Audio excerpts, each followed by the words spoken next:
అయితే దేవుని సేవకులు వారు అపసాక్షణ దేశంలో ఉండి ఆయన దేవుని రాజ్యంలో ఉన్నారు.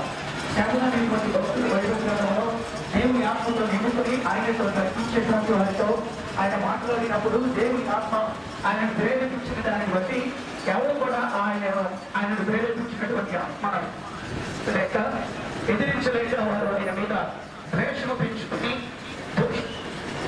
కుట్రలు చేసి ఆయనను రాళ్లతో కొట్టినటువంటి సందర్భం మనకు తెలుస్తున్నారు.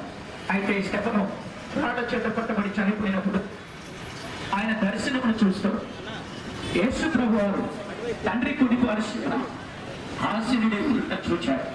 యేసు ప్రభువారు స్టెఫను చనిపోయి దేవుని ఎదురు వెళ్ళేటువంటి సమయం ఆసనమైనప్పుడు ఆయన తండ్రి కుడి పార్శ్వన లేచి నుంచుని స్టెఫనుని ఆహ్వానించినట్లుగా బైబిల్ గ్రంథంలో మనం చూస్తాం. దేవుని బిడ్డలారా, క్రైస్తవునికి చావు లేదు, ఇది నిద్ర మాత్రమే. కనుక ప్రతి ఒక్కరు కూడా సమ్మతించినటువంటి మనసు ఉంటేనే డిబేట్స్కి రావాలి. అలా అన్నప్పుడు మనము డిబేట్స్ చేయకూడదు.